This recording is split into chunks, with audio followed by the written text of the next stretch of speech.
All right, and we're back for another episode of the Rule 34 podcast. Host Jack here with fellow guest Mr. Solis. So, Hello. Our top 10 matches of 2020. What a year. What a year of wrestling. Yeah, it's been an amazing year of wrestling despite, a lot that sucks about it is there wasn't any crowds to experience a lot of these great matches, Yeah. And this is expanded. We expanded it to, for the most part, all promotions, correct? Correct. They don't make a lot of appearances on my list, but there's a couple of outliers. Yeah, I think I got 2.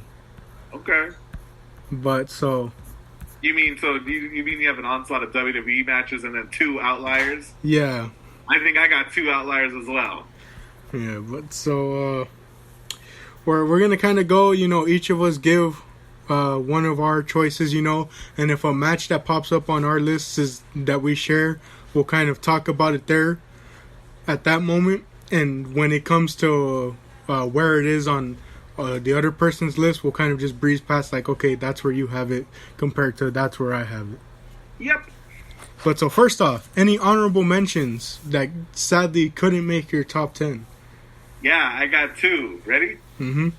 The first one was the Firefly Inferno match from Sunday night. It's so good, and it lived up to the hype that it didn't even have. It was such a good Inferno match. They don't have a lot of them. It didn't crack to top 10, though, Yeah. If there was more build, who knows? Yeah. And then the second honorable mention is the 5-way ladder match for the North American Championship, where Damian Priest beat Johnny Gargano, Bronson Reed, Cameron Grimes, and Velveteen Dream in August. That's honorable mention. I swear to all that is good and petty, because Damian Priest won. If any of the other men won, except for Velveteen, I'd have put it on my list. But because he won, it's there. I honorably mention. All right, so my honorable mentions. I was surprised at how much NXT UK was in consideration for my top 10 list. They really showed out this year. Their tag team ladder match at Blackpool this year was amazing and had just such a fast pace and insane spots. Recently on an episode of NXT UK, A-Kid versus Tyler Bate was a really good one. But I just couldn't put it up above some of the matches. And Mustache Mountain versus DIY at the Worlds Collide pay-per-view this year was also really good. Was that this year? Yeah, that was this year. I didn't even realize it. It took place, I think, right before the Rumble. Yeah, there's a couple of matches. There's at least one match here where I was reminded it was this calendar year of 2020. Yeah. Couldn't believe it. Yeah. But so, why not? We'll start with the number 10. Yeah. Who should go first? What do you want to do? I'll go first because it's dumb. My number 10 is the social distance match between Joey Janela and Jimmy Lloyd at the Game Changer Wrestling event Acid Cup 2 Night 2 in March. Oh, boy. For folks at home, 2 men fought abiding by social distance rules. So all slaps, chops, and choke slams were done with 6 feet between the 2 competitors. The highlight of the match, one spears the other through a table, never made contact. A chair is going to be thrown into a man's face, but before he does, he lathers it with some disinfectant. That's my number 10. All right. My number 10 is your honorable mention, the North American ladder match at TakeOver 30. Okay. I honestly put on the list because to me it was just one of the funnest ladder matches of recent memory. You had such crazy spots. Basically every man got to shine in the match, Grimes showed his comedy pulling out that small ladder. My favorite spot of that night was Gargano dying because Bronson Reed decides to jump off the top of the ladder straight onto him. With, what's her name? With Candice LeRae on his back. And then you had Dream taking one of the craziest spots of the year when he gets thrown off the ladder and goes over the barricade through the table. That's right. That was a good shout, sir. Yeah, and to finish it off, what I just loved about it was so unpredictable because every man essentially was walking in with momentum, and realistically, in my personal opinions, there was people I wanted to win and didn't want to win, but realistically, any man could have walked away with that title on that night. You're absolutely right. Yeah, that was a good watch. I enjoyed myself too. It just was real butthurt at the end. Yeah, but it's all right though. This Wednesday, Bronson Reed's returning. All will be right. Whoa! Did he announce that, or is he just teasing it? Yeah, NXT announced it last week. Oh, nice. I'm happy that he's coming back. Cool. But so, all right. Number 9. Our lists are already overlapping. Your number 9. It's the 60-minute Fatal 4-Way Iron Man match for the vacant NXT title. Ooh. That was Adam Cole, Finn Balor, Tommaso Ciampa, and Johnny Gargano. Ooh, I totally forgot about that match. That happened this year. It happened in September, and I was thoroughly entertained. It's a 60-minute match, so they were trading lead. I was going for Finn, and the finish of the match sees Adam Cole and Finn tied, and William Regal declaring that the week after they would have a singles match to declare a winner. Yeah, that was a really good match. Yeah, I totally forgot about that. It might be an honorable mention for me, or it definitely. But what you got for number 9? My number 9 was Sami Zayn versus AJ Styles versus Jeff Hardy in a ladder match at Clash of Champions. Sounds like I didn't forget it, but it's spoiler. It's not on my list, but it should be. Dang it! Yeah. To me, what I put was that it was one of the more innovative ladder matches, and that's saying something with how many ladder matches we've seen. Yeah. I loved how Zayn played that cowardly heel to perfection, but was still taking a lot of the big bumps in the match. Mm-hmm. Jeff Hardy rewinded the clock and showed us that it doesn't matter what his age is, nothing's gonna stop him from pulling out everything right to try and win.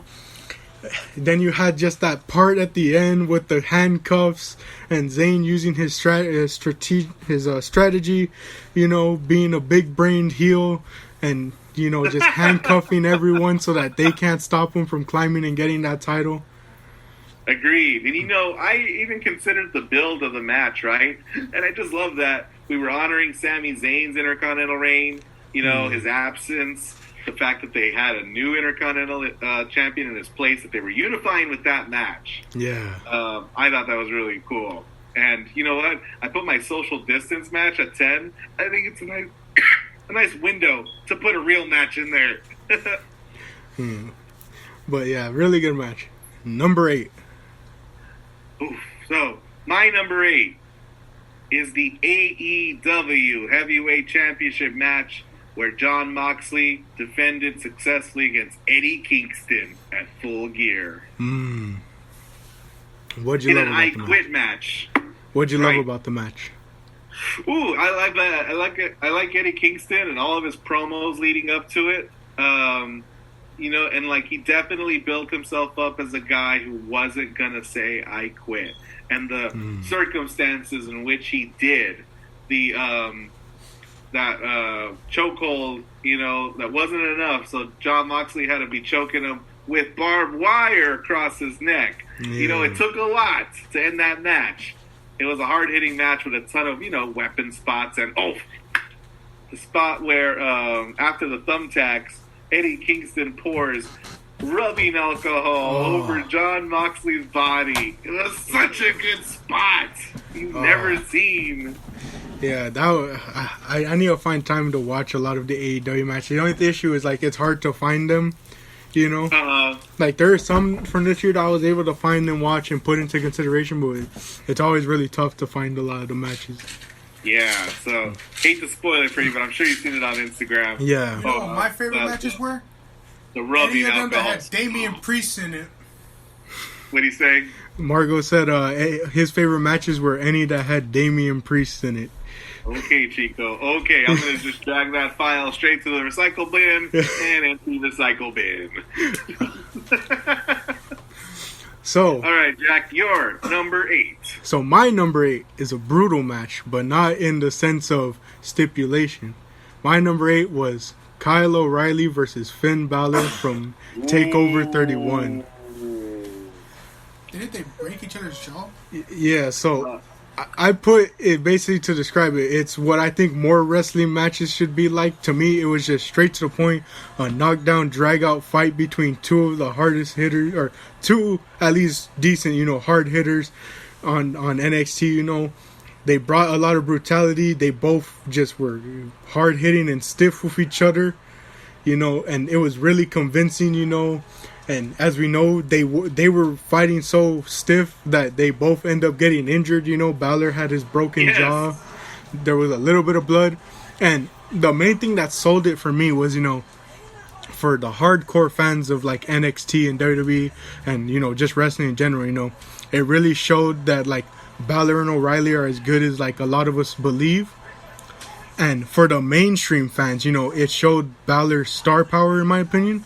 And it put O'Reilly on the map for the mainstream fans as a potential single star. And to me, it just shows the development of the UE, how great the development of the UE has been since they've debuted. Agreed. And you know what? I think a match from TLC made it onto my list because I completely forgot about the O'Reilly-Balor match. If that had crossed my mind, it would be on mine instead. A good shot again, T-Sir. That's 2 matches you reminded me of that I should have remembered, but after I came up with 10, I was exhausted. I'm like, because I wanted to see which matches stood out that I didn't have to look up, right? Yeah.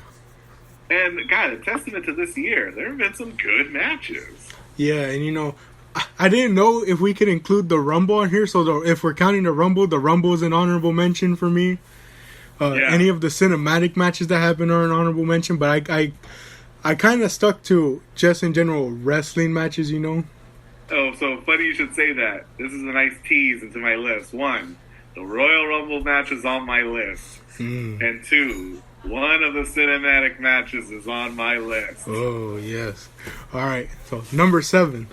Number 7 is Sunday's TLC match for the Universal Championship. Roman Reigns beating Kevin Owens. You want to hear my thoughts on that match? Tune into the previous episode. Yeah, really good match, as we talked about it last episode. But my number 7 was the Undisputed Era versus Imperium at Worlds Collide, which happened at the very start of the year. Ooh! Now, was there any titles on the line? No. But got it was a straight out 4-on-4 between all the members of UE versus all the members of Imperium, including Walter. Yep, including Walter. Now, in the beginning, they kind of had a lot planned, but Alexander Wolf does actually get injured, and so he's taken out. But that injury then creates the makeshift story of Imperium somehow being underdogs because they're now 3 versus 4. I saw that match. It's golly gee, you're shaking memories loose. I definitely saw that match because I remember Alexander Wolf being taken out of it. Yeah, but so what I loved was whenever Eichner and Bartel were in the match for Imperium, the UE being the heels that they were making sure they would do anything so that Walter could not get in the match. And whenever he did, they would target his legs so that he was weak and couldn't, use a lot of his powerful offense that he does. Yeah. But, and then they also display a lot of spots. Eichner hits a springboard moonsault. There's a spot where I'm pretty sure Walter just single-handedly is chopping down each member of the UE with his chops. And one of the best spots from the year was, Walter fighting, I think it was either O'Reilly, Fish, or Cole, like on the announce table. And then you just see Strong come up from behind and just pick him up and essentially angle slam him through the other table. Wow, yes, and yes, I remember that match. Yeah. Possible to believe it's happened within 12 months. Yeah. And I remember sitting down to that one. I remember the build, too. Yeah. Where the Undisputed Era showed up in the UK, right? Yeah, that was good, too.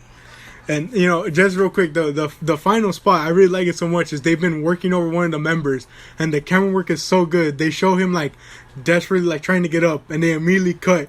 And the